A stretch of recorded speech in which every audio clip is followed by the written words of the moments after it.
7 o'clock here in New York City, and this is the Tibet Center, also called Kunchab Tarduling, a Buddhist meditation and study center located in New York City once a week, and northern New Jersey, South Orange particularly.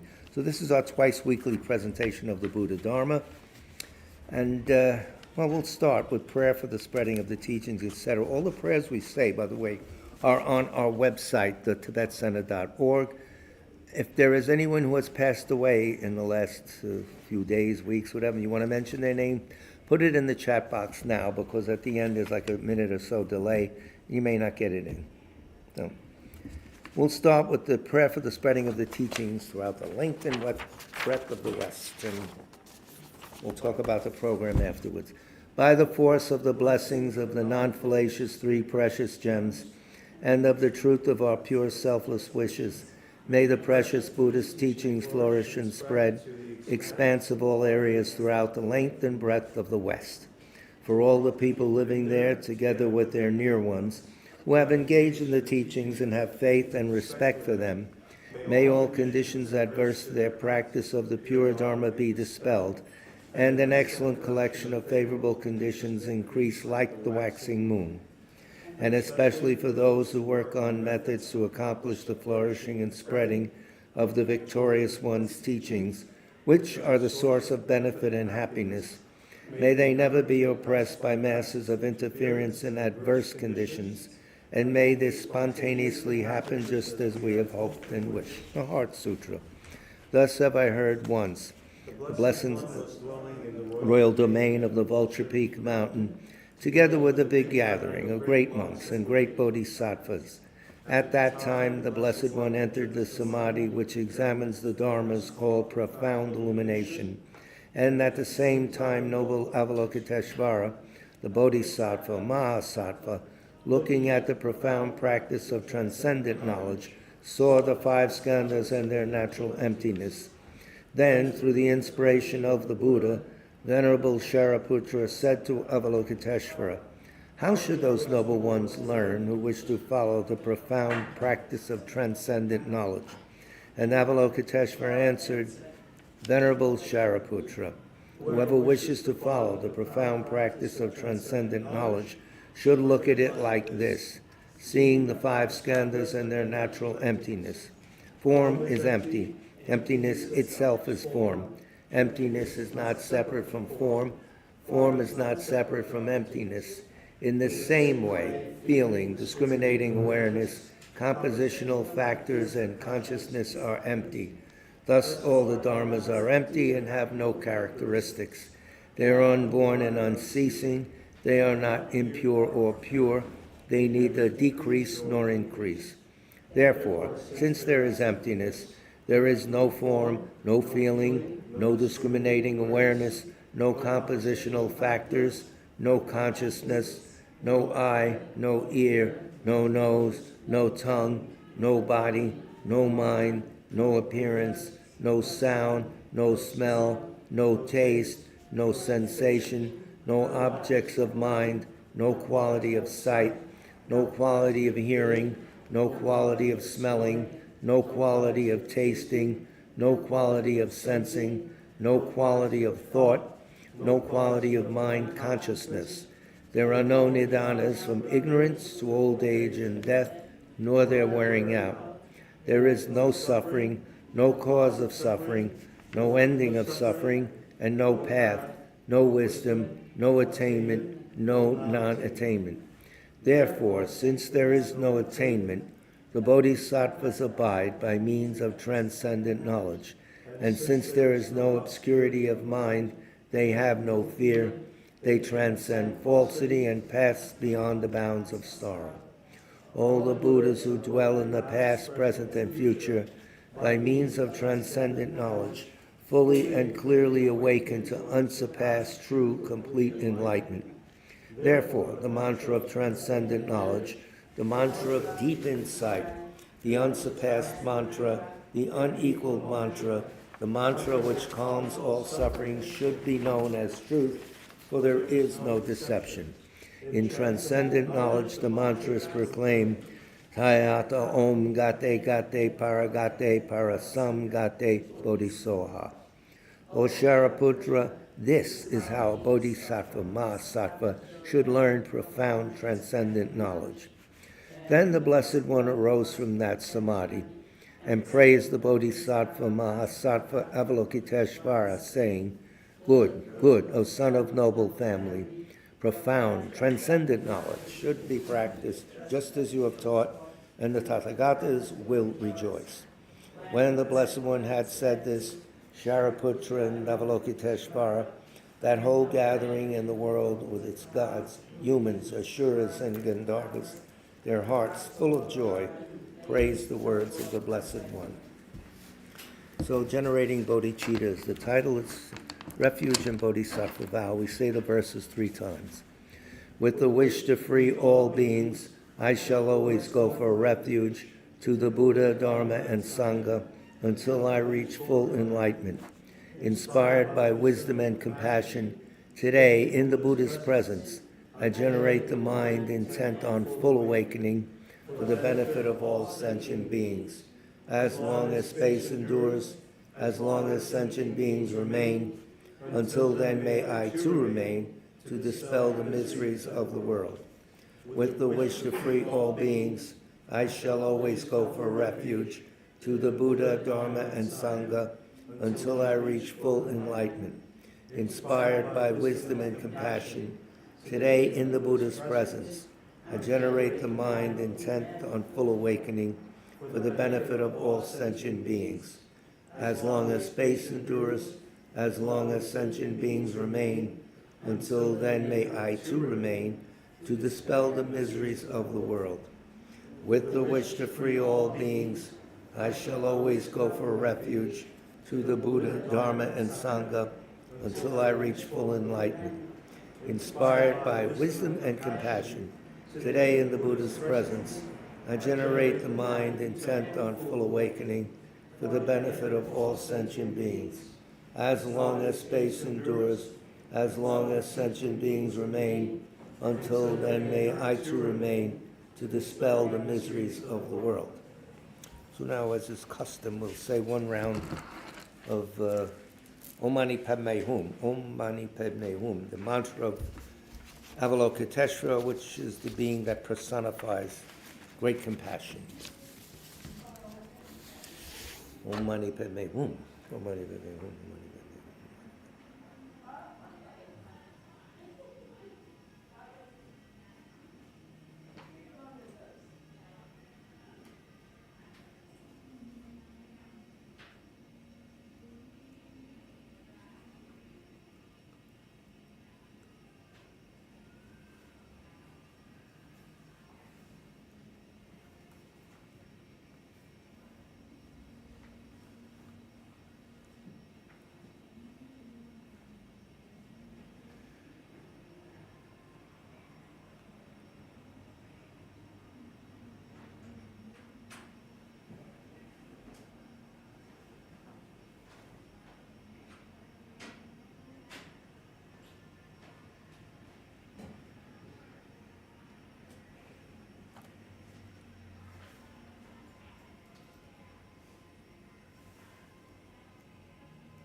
Om Mani Padme Hum. So our fearless leader Nikki is in India on assignment. He shouldn't be gone too long. Yes, India. It's warmer there. He made a good move. Bless his heart. So we're in a center in New York City that's a multiple use center, so you might hear some music. We're not in the back of a bar. No, it's not that bad. So if you like 50s alcoholic music, open your ears. So, what's on the menu tonight? When I left last, we were doing the death meditation, the Dalai Lama's Art of the Way of Dying, something like that.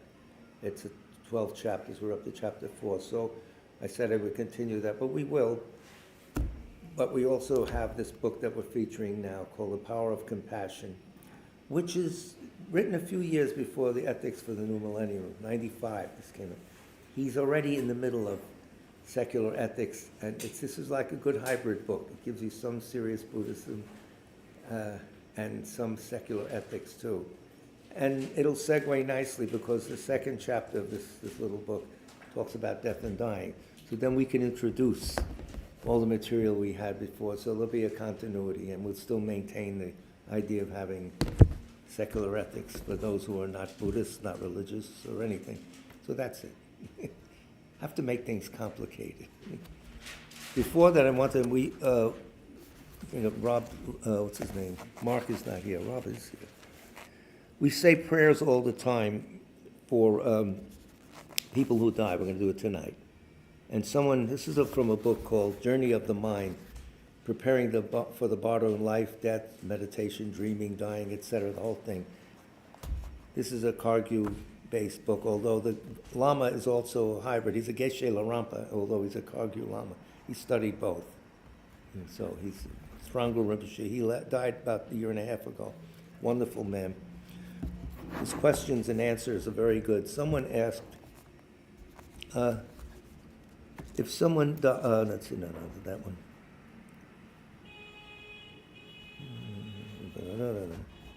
What about praying for someone who has died? Is it a waste of time, etc.? And his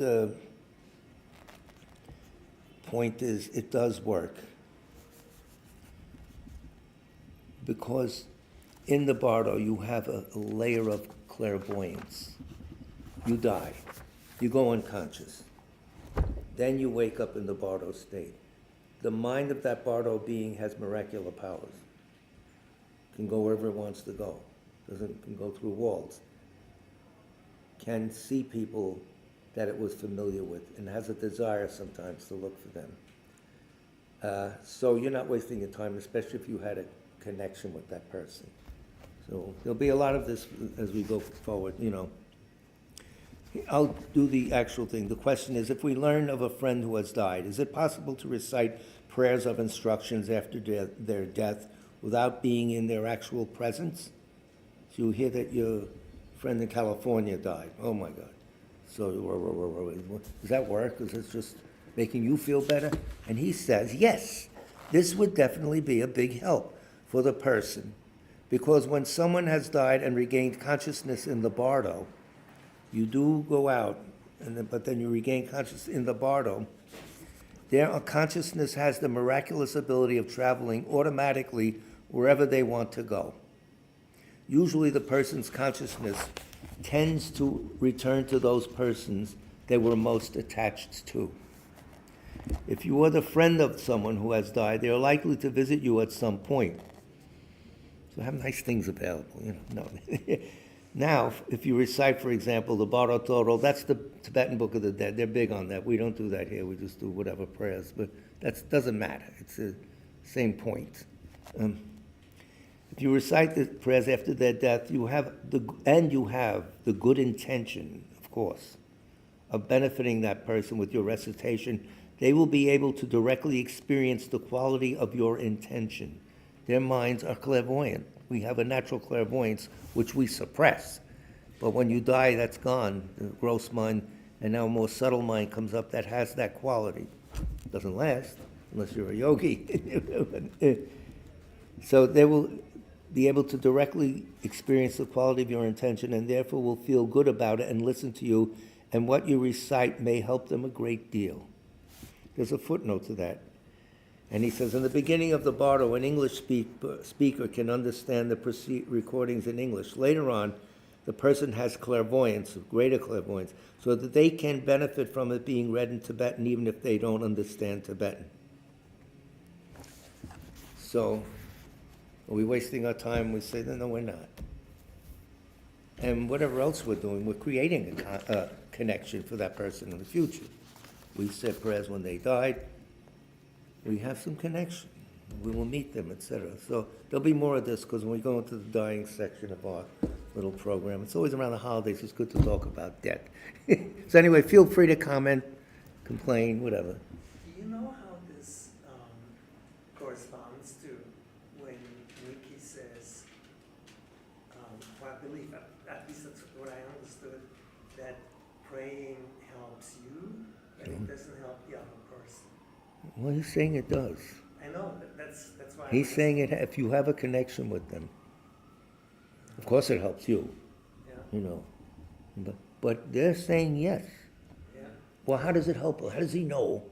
Well, the Bardo being isn't like the normal gross mind that we have. It's a more subtle mind. And we're carrying that with us all the time. We just suppress it. We have Buddha nature. Now they tell me. No, but but that's what he's saying. So we could have let's argue, throw things at each other, figure it. I don't think it hurts. Well, it helps them Right, enough. yeah, no, I Certainly was- does. It can't hurt. I meant to ask him to. Yeah. But that's specific, because we in our culture, we grew up that we're praying for other people. Yeah. Right?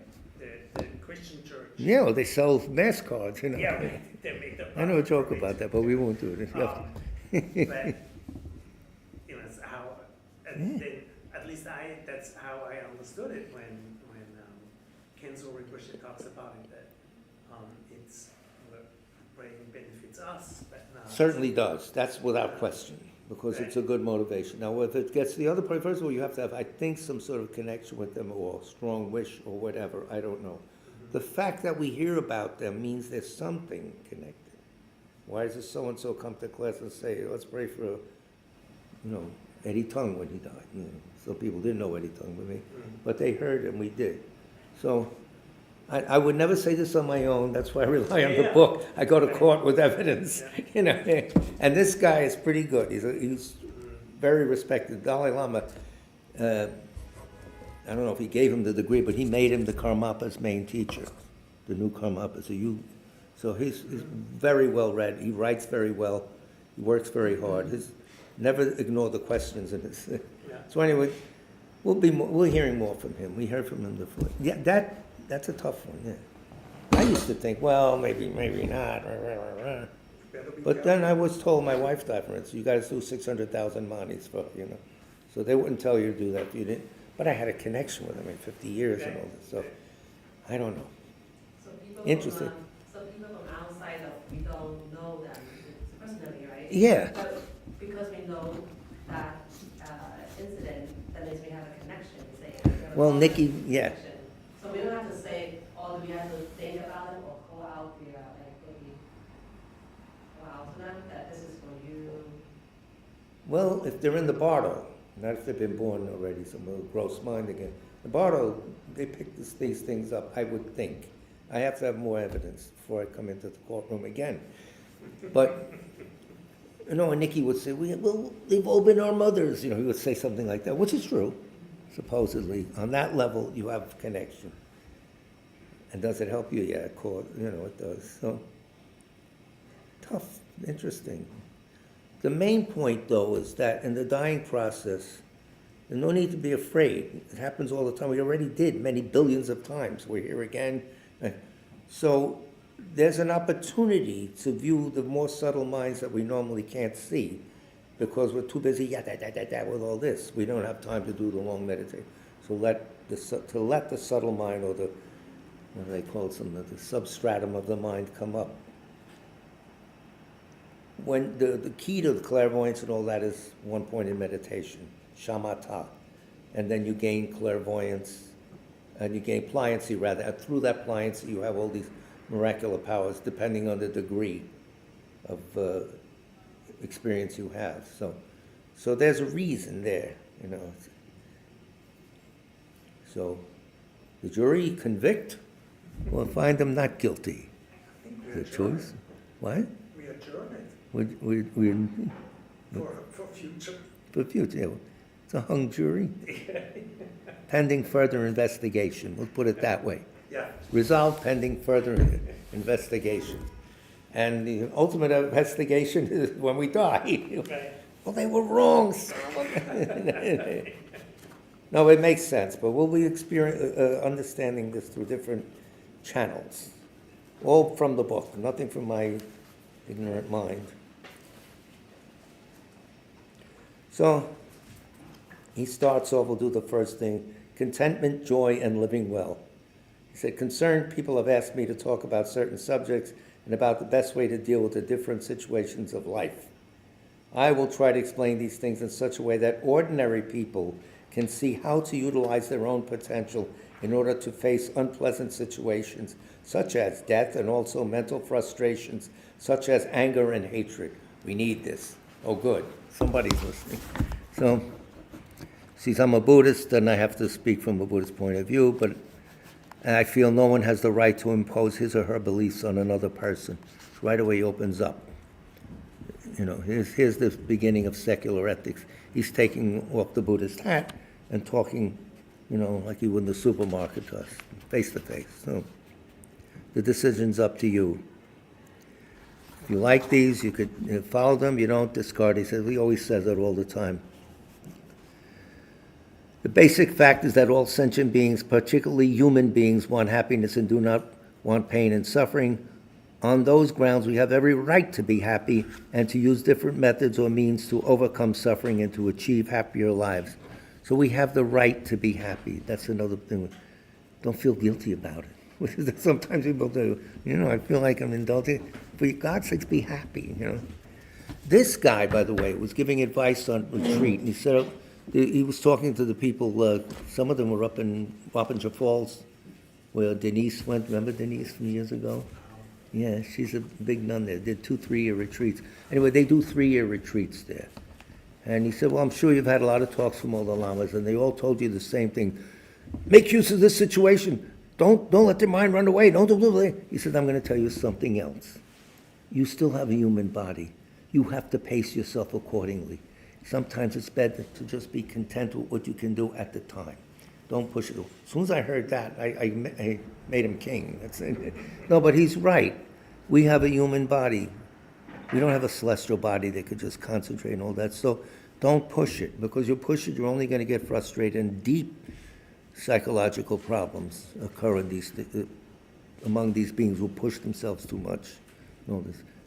You have to know how to slacken up and not fall out. You know, you take your breaks with the idea this is a break. I'm coming back, but I can't do anything right now. It's a blind alley. Even with work that you do for yourself, you're working hard, maybe designing or something. Well, hold on. Let me get something to eat. Let me pace it. I'm going to get back to it. Now, you have to. It's a business, right? Talking to our friend Aurora. So always do that and know how to take a break. Nikki's good at that. He always says, it's good to have a holiday. He's a master. So these methods, however, that we use to seek happiness should not infringe on the rights of others, nor should they create more suffering for others. You make a lot of money, so you're happy. The other poor person you stole from is not too happy. So you should be aware that there are differences between short-term and long-term interests and consequences.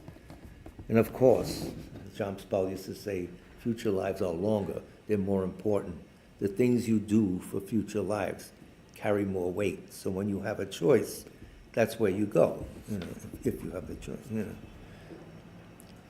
If there's a conflict, and say the same thing. If there is a conflict between the short-term interest and the long-term interest is more important. Buddhists usually say that there is no absolute and that everything is relative, so we must judge according to the circumstances. There is no absolute and everything is relative. How do you take that? No absolute bad, no absolute good, I don't know. It's hard when your mind is inclined, most people's minds are inclined for absolute. Me too. We all, you know. Yes, no, good, bad. Right. The mind seeks it, or the human mind seeks it, when it is actually all relative. What's good today could be, that's like the story of the Zen master in the villages, one of my... Carrying the woman. It's the one where there's a boy, he gets a horse for his birthday. Oh. Everyone in the village is happy, they're clapping. A couple years later, the boy falls off the horse, breaks his leg, everyone's, oh, how unfortunate. And then a couple years after, the Zen master, they see the Zen master, he's shy, he says, we'll see. And the last time, one of the last times, a couple years later, the country goes to war, and the boy, because of his broken leg, can't go to war, so he gets to stay home. Ooh. And then they're like, oh, how great, they stay, oh, they're like, oh, we'll see. So that reminds me of the relevant. Good and bad is what's good today, can be bad tomorrow. Can you pick this up, Darren? Darren, his voice carried? It's a good story. What? Did you pick it up, the house mic? Pick it? Oh, Yeah. good.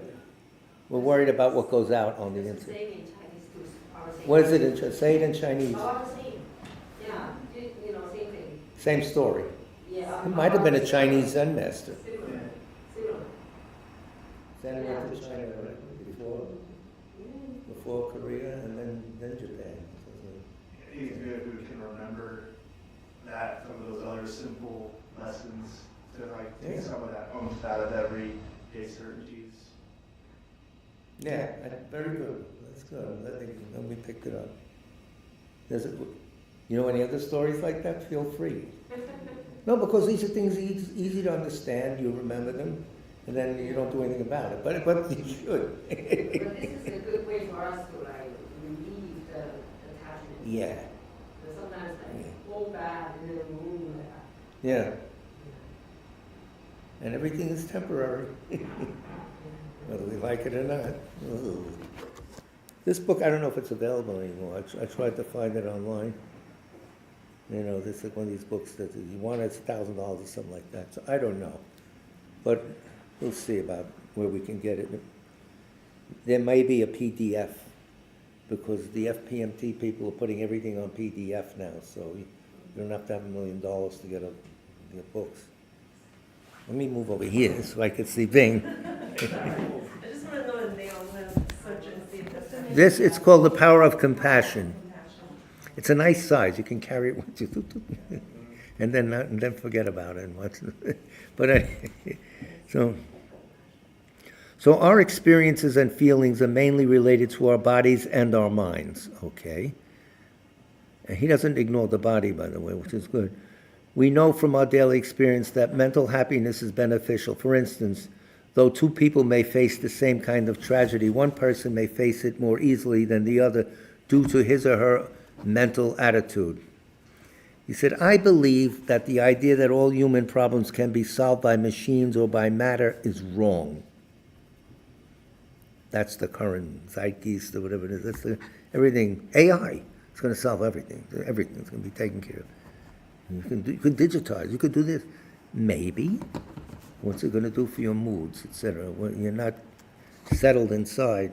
So I believe that the idea that all human problems can be solved by machines or by matter is wrong.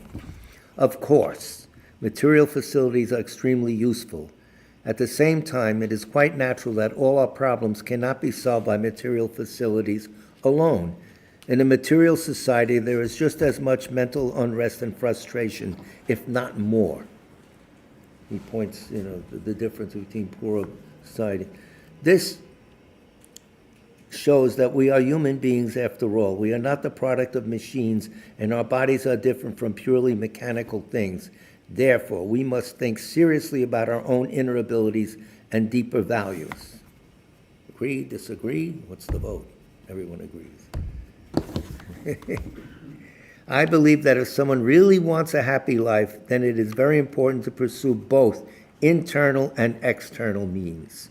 Internal and external. You go get the degree, you try and find a nice job, you do this, but in the meantime, what's going on in here, second by second, blah, blah, blah, blah, blah, blah, blah, if you look, Well, you got to manage that. Then you might find it easier to manage the outside because you're confident. Maybe, maybe not. I don't know. You have to find that. Therefore, we must think seriously about our inner abilities and deeper values. So I believe that if someone really wants a happy life, it's very important to pursue internal and external means, material development and mental development, those two things. One could also say spiritual development, and he's warning you. But when I say spiritual, I don't necessarily mean any kind of religious faith. When I use the word spiritual, I mean basic human good qualities. That's very refreshing. These are, and what are they? Human affection, a sense of involvement. I'm not alienated, I'm involved.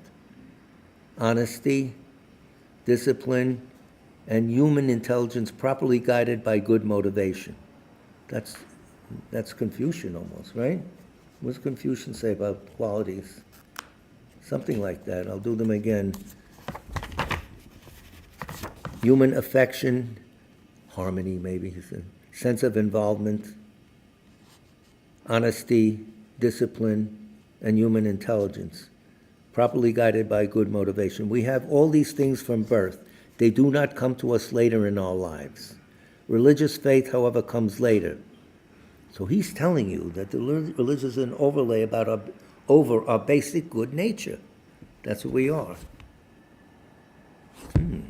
I didn't know that. No, wait. In this regard, I believe that there are two levels to the various religious teachings. On one level, religious teachings talk about God or the Almighty, or in Buddhism about nirvana and the next life. Yet on a different level, all religious teachings and traditions teach us to be good human beings, to be warm-hearted people. These religious teachings simply strengthen the basic human good qualities which we have from birth. He's telling us it's a sneaky way of saying we have the Buddha nature underneath. It's there. Go find it. Don't go over here. Go in the mind, down the shaft. Here. That's what he's saying, I think. What do you think? No, yes? Forget about it. It's interesting to see this in the historical context of, when was this written? 95. 95. So it's before the explosion of handheld devices. Oh, yeah. And all that. Yeah, he starts talking about later on. Yeah. Distraction. And then also what he's talking now about the one that Nikki is talking, two books that Nikki was started. Millennium was 99, right on the turn of the century. Right. And the other one was after that. The definitions of ethics and Yeah. what ethics means today, and what science means. Not too much science in this, but Yeah, not yet. Not It's yet. not as clear yet here, I think. no. But you could see the genesis, the growth, how it's coming out. Yeah. And maybe he speaks to the times. They're going to need this right now. That's all. I got this book right because Marie used any book that came around Buddhism, she would flag and then get it for me and stuff. Oh. She would see all the books as a librarian, especially at NYU in that year, it was 95 to 2000. You get all these, all the publishers want to sell on NYU, so that everything comes in. And, well, as humans, we all have the same human potential unless there is some sort of retarded brain function. Then you join a certain political party and then you can get very successful for a while. Retarded brain. The wonderful human brain is the source of our strength and the source of our future. He used to keep a model of the brain on his desk because he studied it with different sides, what different parts of the brain do and everything. And he was very fascinated when he heard that when someone goes deep into compassion, the part of the brain that wants to get up and do something lights up, not the part of the brain that drifts. No. Let's go. Let's do something. So that he brought out. They used Matthew Ricard, one of the guys that they studied fMRI on his brain. Yeah. That Nikki was talking about? No, that His Holiness talks about. That, in later books he talks about what happens when they watch a brain of a meditator. And then they tell him, okay, now meditate on great compassion. So the motor parts of the brain, the part of the brain that says get up and do something, ring, lights up. Strange. You would think, oh yeah, blissful, wonderful. No, I got to do something. I want to relieve suffering. So the Buddhism takes compassion and really refines it into something that you have to do to help others. So, if we use the brilliant human mind the wrong way, it is really a disaster. Oh, yes. I think human beings are the superior sentient beings on this planet. Humans have the potential not only to create happy lives for themselves, but also help other beings. We have a natural creative quality, and it is very important to realize this. It is my belief that the human brain and basic human compassion are by nature in some kind of balance, the human brain and basic human compassion. Sometimes when we grow up, we may neglect human affection and simply concentrate on the human brain. Then thus losing the balance. You forget others. You forget the idea of harmony, involvement, discipline, stuff like that. It is then that disasters and unwelcome things happen. Creating the karma to be receptive to this kind of junk. If we look at different species of mammals, we will see that nature is very important. That is, it is a forceful factor that creates some sort of balanced way. With the realization of one's own potential and self-confidence in one's ability, one can build a better world. Self-confidence versus pride. We've been through that a lot of times. It's good to be self-confident, it's not good to be pride. One's an affliction, one is a good quality. The idea is the motivation, and pride is always a false projection. I'm this, I'm that. No, you ain't. You're not. To put it very bluntly. But it's a habit with us. You could see it in the puffed up cabinet that we have here. We gotta get. I mean, it's a morality play on the screen every night on the news. So, if we look at different species of mammals, we will see that nature is very important and is a forceful factor that creates some sort of balanced way. According to my own experience, self-confidence is very important. That sort of confidence is not a blind one. It is an awareness of one's own potential. It's a conclusion you reached after scoping things out nicely. That's self-confidence. And there's no wavering then. You looked at the logic of things. I should be this, I should think that. No problem. And then you're in sync with reality. Pride is not. On that basis, human beings can transform themselves by increasing the good qualities and reducing the negative qualities. Transformation does not mean 100% change. Without a basis of something to aim for, how can we develop good things? Buddhists call this potential Buddha nature, and then he walks in the door with that, which is also the fundamental clear light nature of the mind. So we're walking around with it. What happens at death? Growth. Finally, the most subtle, most ongoing, forever, clear light nature of the mind arises. Different schools define it different ways, but that's your Buddha nature. Everyone has it. Dogs, cats, the whole deal. What a topic. So, and he's giving you this Four Noble Truths. We went through suffering, cause of suffering, end of suffering, and how do you get there, the path. Okay. The underlying principle of this teaching is the universal principle of causality. So now we're getting to the way things work. Everything is caused. And our old mantra we repeat all the time is if things weren't caused, they would never be there, or they would be there all the time. Think about it. That's a very good meditation. Things are not caused. They're always there or they're never there. But the fact that they're there, then they're not, and they do this, they change. Causality is working, whether we like it or not, whether we think it is or not. So we got to remember that's the thing that's governing us. So don't go against it. You better work with it, or else. I don't know. What time is it? I'm yakking away. Shut up for a while. I moved the mic, Darren. Okay, 7:30. Yeah, because I was hitting it with my arm. It's probably fuzzing up everything. Could you say Yes. that again, though? Causality. It's a big meditation. Right. There happened that the mind and life things when a physicist was explaining why this particle does this and that, and we don't know. There seems to be no cause for this. So then Alan Wallace pointed out, his audience went and grabbed the mic, not the mic, but spoke, and everybody pays attention. If things weren't caused, they'd always be there or never there. Things weren't caused. Right? Think about it. This is fun. It is. It really is. It'll help you. Build strong bones. Mental. Never there or always there. So the fact that things are intermittent, causality is working. And it's not just A to B, B to, it's all things together. All the time. You missed the bus because this, that, someone called you when you're about to couldn't find your code or your keys. You missed the bus, you were late to work, you got fired and all this causality. We could do it. You could play your own mental game with it. It's very entertaining. If you have to wait for a train or something, instead of getting aggravated, go through this. Why is the train late? Oh, man. You got to be pretty strong, because otherwise, son of a bitch. What? A little story going with that. Good. My friend's very generous.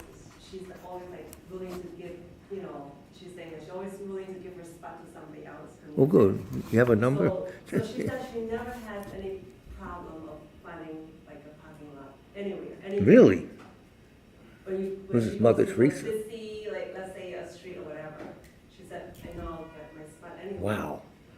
I was like, what's the reason behind it? He said, that's because I always wanted to give up. Yeah, she my causes. My spot, you know, Very good. yeah. And where does she live? No, that's true. Was the question if things weren't caused, were they, To be always there or never there. if they- Right. if And they're never there, there's no question about it. If they're always there, well, then they're not caused. But what is always there? It's one of the Mind Life conferences. It's recorded, it's video recorded, and it's in a book also. And a lot of his lectures, great man, Alan Wallace. In the days of the Das Prompt, you had to put B. Alan. Now Alan Wallace gets you all of his works. Very brilliant guy. American. He was at the Tibet Center at one time. In 78, Geshe Rabten and he and Stephen Batchelor, the one who translated, were on either side of him, like the two monks beside him, on either side of Buddha, and they translated for him. They're both brilliant translators. They were full monks at the time. Both of them have disrobed. But Alan B. Alan Wallace, whole bunch of books. He did a lot of- Quiescence, one of his books. A lot of videos. You don't have to worry about reading all the books. The videos. He's a very good speaker. Very into science, especially quantum physics and comparative religion. He's taught at Stanford for a while. Not Stanford, the one in Santa Barbara, University of Santa Barbara. He has books on Dzogchen, Yes, Dzogchen, he's a master if that's your interest. presenter, yeah. And he now has a protege, Eva Natanya, ex-ballerina, who's a PhD now in comparative religion, also speaks very well. Her talks are very good. They have a book together now, which is just excerpts of heavy texts from all over, called Shamatha and Vipassana. Just came out about 3 months ago. And it's a good dip-in book, because it's like 2-3 pages this, 2-3 pages that, and you get all the big people, Padmasambhava, Tsongkhapa, Jigme Lingpa, all the heavy hitters in the Dzogchen tradition and others. So, without books, we're all dead. I mean, or videos or whatever, but it's not the old days where you live with the Lama and every 5 minutes he or she is telling you what to do and guiding you and all that. It's not the way anymore. So you need books. What else? What time do we have? So let's see. What becomes important in the understanding of this basic teachings, the path and all that, is a genuine awareness of one's own potentials and the need to utilize them to their fullest. This is a big point, our own potentials, not what the world tells us we are, not what people are evaluating you as so-and-so is the best of this on the job or this, that, or your economic status or anything else, how you speak this language or that. Your basic inner qualities, your Buddha nature, we could say. We want to understand that first. That's first and foremost. Everything else is an overlay, a temporary overlay from society. So we don't need that. Don't pay attention. No. So awareness of one's own potentials and the need to utilize them to their fullest. Seen in this light, every human action becomes significant. Brushing your teeth or whatever, we can go on. For example, the smile is very important because of the human face. No, I would do something stupid with that. But because of human intelligence, even that good part of human nature can be used in the wrong way, such as sarcastic smiles or diplomatic smiles. Hello. Watch the UN. It's the whole thing. That's all it is. which only serve to create suspicion. Uh-oh, where's he coming from? Start murmuring to yourself. Ah, hello, you answer, of course, the same key you were answering back, but suspicion, bing, bing, bing. I feel that a genuine affectionate smile is very important in our day-to-day lives, and boy, does he have it. How one creates that smile largely depends on one's own attitude. It is illogical to expect smiles from others if one does not smile oneself. Therefore, one can see that many things depend on one's own behavior. There is a meditation which he recommends where you sit quietly and suddenly bring about artificially the beginning of a smile. The lip goes, you change your attitude. You light up yourself inside. Try it. Be careful, though. Make sure the police are... No, it works, and I'm sure if you're monitoring your blood pressure would dip. So the heart would regulate. So that's one of the things he recommends, and it also breaks the mood, which we need, especially not angry so much, but like dull mood like this. Bring it up, light up inside. No sun outside now. It's in the darkest part of the year. You light up yourself. So anyway, that's that. Now we should talk about our motivation and mental attitude. We'll talk about that later. No, all right.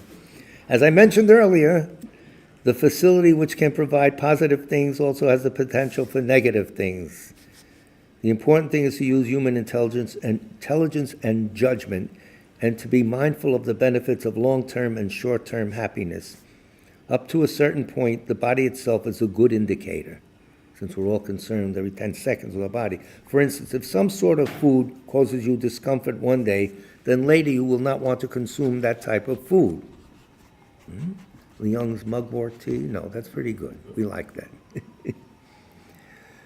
It seems at a certain stage the body itself can tell us what is suitable for our well-being and happiness and what is not. For example, on certain days we tend to have a greater wish to eat green salad and certain vegetables. Sometimes our body's indications may be confusing.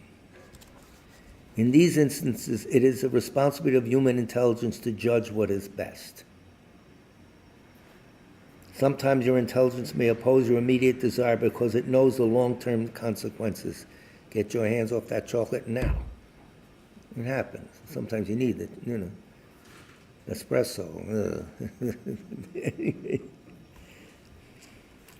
The role of intelligence is to determine the positive and negative potential of an event or factor which could have both positive and negative results. Remember, everything is caused, so you eating this or that is going to have a causal chain created. Your mind knows, wait a minute, I did this last time, and then I got very nervous. I couldn't think, I couldn't sleep the next day, that night. So you think, and you, no thanks, I'll have a seltzer. So, should do that. But who does? I don't know. It is the role of intelligence with a full awareness that is provided by education to judge accordingly, utilize the potential of one's own benefit or well-being. And what is he telling us all this whole time? We're on our own. You're your own doctor, your own lama. You have to wake up that power that we have. The Buddha can't do it. The Buddha explains, and it's up to you now to internalize it and develop it. You plant seeds, so you don't water it, it's not going to grow. That's all. End of story. I should grow a beard and shade, plant the seed. Yeah, right? If we examine our mental world, we have to, yes. We find that there are various mental factors which have both positive and negative aspects. For instance, we can look at two types of mental factors which are quite similar. One is self-confidence, and the other is conceit or pride. This thing weaves through all of his teachings all the time, and it's probably a big point because we have to realize the fine line between it. Both of them are similar in that they are uplifting states of mind which give you a certain degree of confidence and boldness. Yes. But conceit and pride tend to lead to more negative consequences, whereas self-confidence tends to lead to more positive consequences. Now, the reason conceit and pride lead to wrong consequences, first of all, it's their afflictions, and second of all, they misjudge reality. So of course you're going to have a lousy result. Nothing. I usually make a distinction between different types of ego. One type of ego is self-cherishing in order to get some benefit for itself, disregarding the rights of others and even taking advantage of others with acts such as killing, stealing, and so on. This is the negative ego. Another ego says, I must be a good human being, I must serve, I must take full responsibility. That kind of strong feeling of I, or self, opposes some of our negative emotions. So be careful. It's not always, I is okay. I want to do just the way it's applied and the motivation behind this creation, because I is a creation. Holiness always says, we was talking with Rob before class, where is I? Where is I? If you can't find it, but you think it's there, you created it. It's a nomination. It's something we posited to clear up confusion and everything. Don't take it as something that's a stone pillar that's always there, and that's it. I has to be defended and everything. So it's very tricky, and this is a big meditation. But he'll weave this idea in and out all through the book, all through all of his talks. I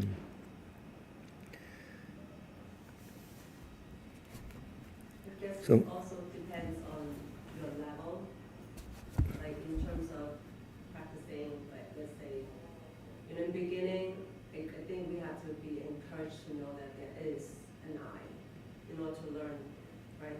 Right, there's something here. It's And not then that when there's you go nothing there. deeper, then you'll realize there is no I. But yet there is an I. It's a Right. nominated I, posited for the sake of clarity, the sake of, reference, etc. But not the thing that we're defending all the time. You hurt you said this to me, how dare? He said this to you because years ago you insulted him in other lives. That's all. Everything is caused. And guess who caused it? You. He didn't say it to someone else. So you could, that's Shantideva. You read Shantideva. That's the truth. What do you think, Leon? It's not funny. Stop crying.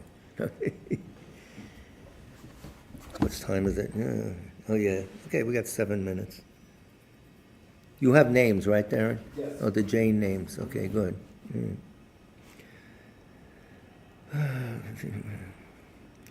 The negative ego, the positive ego. We must be able also to distinguish between genuine humility and a lack of confidence. Another one. Genuine humility and a lack of confidence. I don't know if I can do it. Stop murmuring to you. Is that genuine humility? One may mistake the two because both of these are sort of slightly humbling mental functions, but one is positive and the other is negative. Another example of this may be seen if we examine loving kindness and compassion on one hand and strong attachment on the other. Now the bells ring. While both are concerned with an object of endearment, strong attachment tends to lead to negative consequences, whereas love and compassion lead to more positive consequences. We could spend hours on this topic, and there's literature to back it up. These two states of mind, which show the same basic characteristics, can have differing negative and positive results. Always mentioning cause and effect, cause and effect. Someone said, nicknamed that T-shirt, the Lama of Cause and Effect. That's what they call it. I like that. Very good. Because everything hangs on that. Desire is the same. Wake up. There is both positive and negative desire. I think generally that the desire which has proper reasons is positive, whereas desire which has no proper reason is negative and can lead to problems. Desire is the prime mover in achieving happiness now and for the future. From the Buddhist viewpoint, the attainment of Buddhahood can be achieved only through a certain type of desire. And this has many levels, including using desire on the path, which we often would. You have to be at a certain level to even dip your toe in that, because you'll get destroyed. But for instance, the Mahayana Buddhist literature mentions two desires or two aspirations. One is the aspiration to be of benefit to all sentient beings, and the other is the aspiration to attain the fully enlightened state for that purpose. So those two things. Without these two types of aspiration, the attainment of full enlightenment is not possible. But there are also negative things which result from desire. The antidote to this negative desire is contentment. I want, I want, I want. Are you happy when you have I want, I want? No. I want, but I don't have. More. And not only, I don't, so there are always extremes, but the middle way is the proper way. So if desire pushes you towards the extreme, then your intelligence has the responsibility to check that course and return you to the center. And here's the last thought of the night, very good. The sense of contentment is a key factor attaining happiness. Bodily health, material wealth, and companions and friends are three factors for happiness. Contentment is the key that will determine the outcome of your relation with all these factors. I'm going to repeat this at the beginning of the next class, so don't worry. But I'll say it again. The sense of contentment is a key factor for attaining happiness. Bodily health, material wealth, and companions and friends are three factors for happiness, yes. Contentment is the key that will determine the outcome of your relations with all these three factors. When you say three factors, Yeah, bodily health, material wealth, and friends. Those things. We're going to start the next class with this. It was a Wednesday night at 502 North Ridgewood Road, yes, in South Orange there. It's a big point. Well, didn't Buddhists, someone said you should dedicate this meal to the one who has the most merit. This king got a great big presentation for the Buddha, and the king thought the Buddha would say, well, yes, king, you have the most merit. But the Buddha saw some beggar that outside that had nothing and was very thoughtful, that a very positive thought towards the whole thing. He said, look at how wonderful this is and everything. He was the content person. The king wanted something. He wanted recognition. He was lacking. The beggar didn't care. He was, oh, how wonderful. And he didn't say, well, they're all eating and I don't have anything. Have a sandwich. No, so that's contentment. You're rich if you have contentment. Because that's the purpose why people grab money all the time. They want more, more. You don't want more. You're already rich. It's hard to do. But it's possible. And it's think of it. If you never had any, I don't have this, they have that. None of those thoughts invaded your mind. You'd be really happy. What? or just like simple mind? A simple mind that's content with the basic things. Yeah. Many times, like Chungo, we're going to eat at McDonald's, and he said, oh, McDonald's, you should be happy with what you got. He told Nikki, there's nothing else anyway. We were in Penn Station late at night, the only place to eat. We missed the train. So Nikki was looking around, maybe there's someplace else to go. There's no place else to go. And Nikki was saying, yes, Patricia, you're right. Because monks, when they beg, they don't even look at what you're giving them.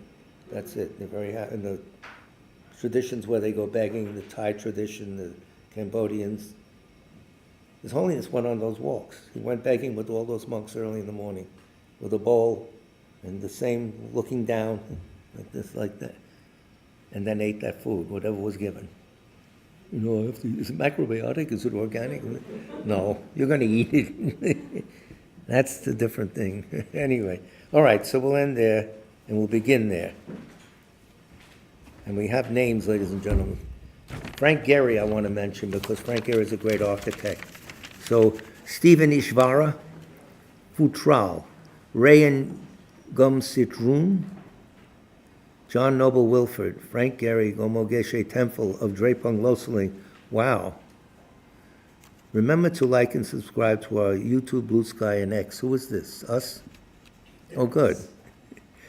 And there's a holiday sale at the Tibet Center shop all of December, ladies and gentlemen, to get those goodies for your kiddies now and smack them around if they don't appreciate it and tell them they're not supposed to want things. Never mind. Anyway, Sutra of the Recollection of Three Jewels for the preceding people.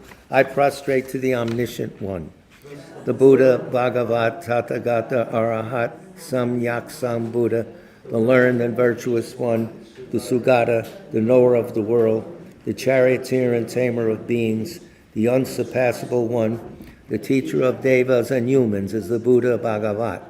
The Tathagata is in accord with all merit. He does not waste the roots of virtue. He is completely ornamented with all patience. He is the basis of the treasures of merit. He is adorned with the minor marks. He blossoms with the flowers of the major marks. His activity is timely and appropriate. Seeing him, he is without disharmony. He brings true joy to those who long with faith. His knowledge cannot be overpowered. His strengths cannot be challenged.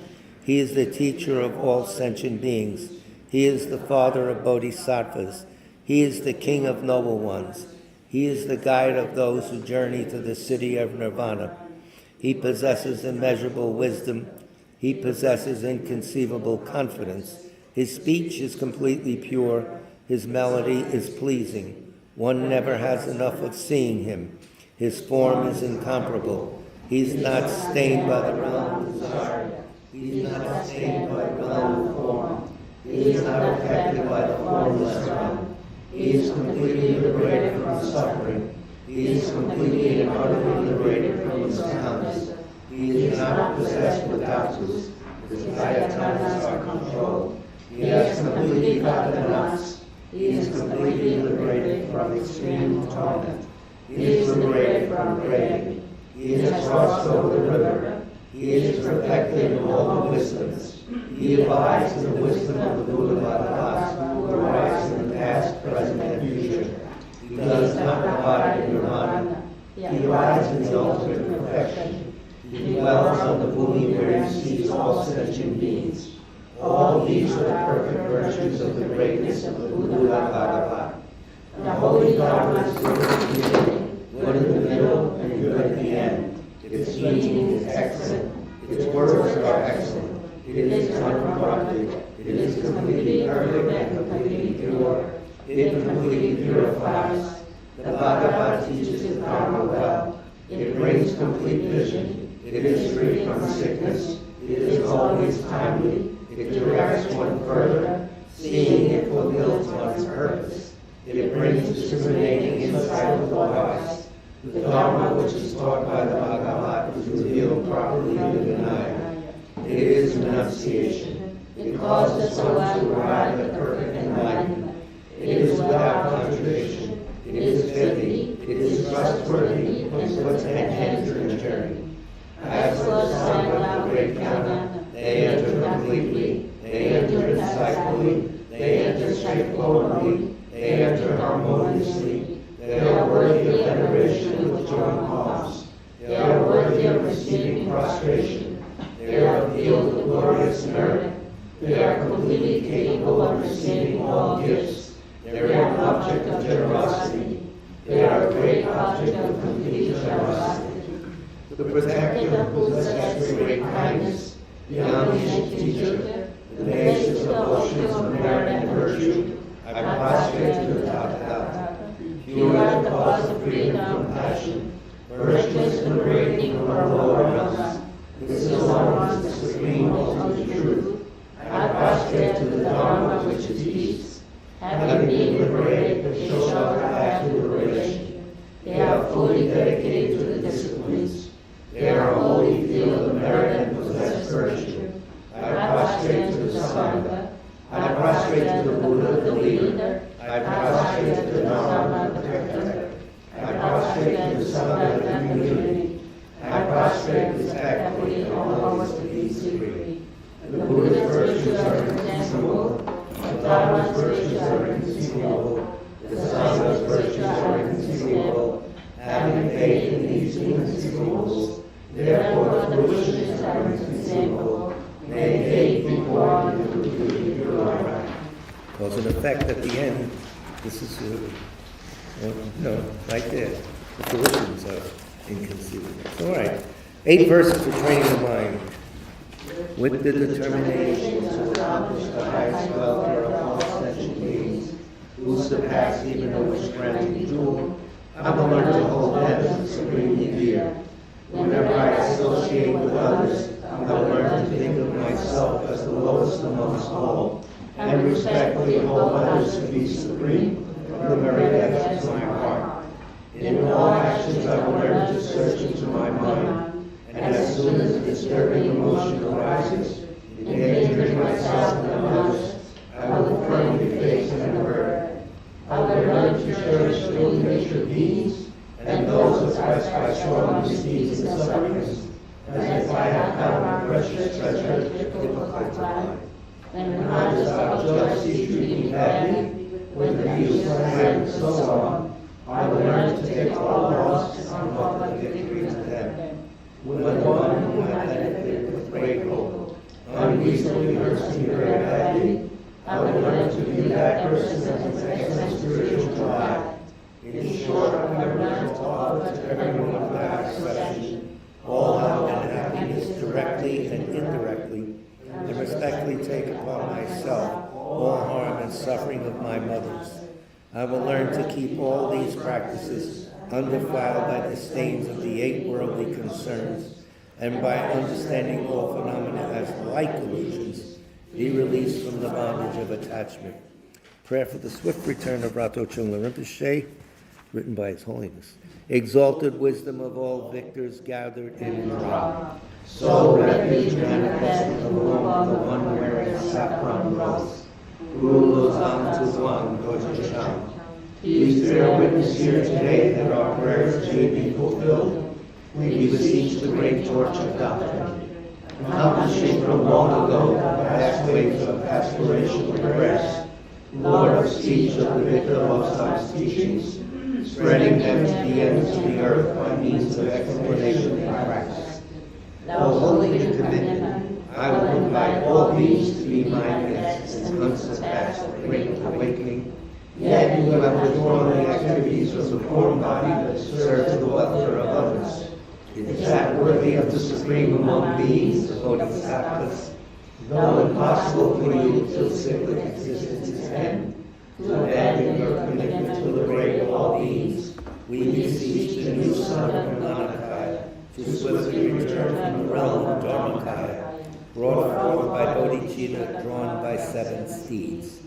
Having reached the far limits of scholarship, religious life, and goodness, please come swiftly as an unrivaled supreme emanation, full holder of the sage's teachings, and wish-fulfilling jewel, return as the glory of Losang Tenpei.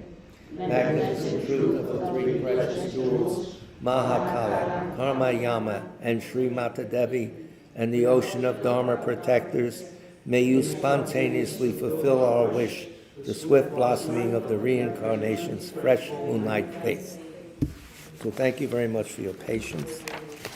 This concludes our class tonight. Big love to all of you. And our next class is Wednesday night at 7 o'clock from the parsonage in South Orange. Of course, most of you live here in New York, so you can watch it on our channels, the different electronic media, whatever. Anyway, guys, bring in more stories about, like Rob's story, the Zen from the Chinese tradition. There's a lot there, so we should hear it. It helps. We'll pay you per word.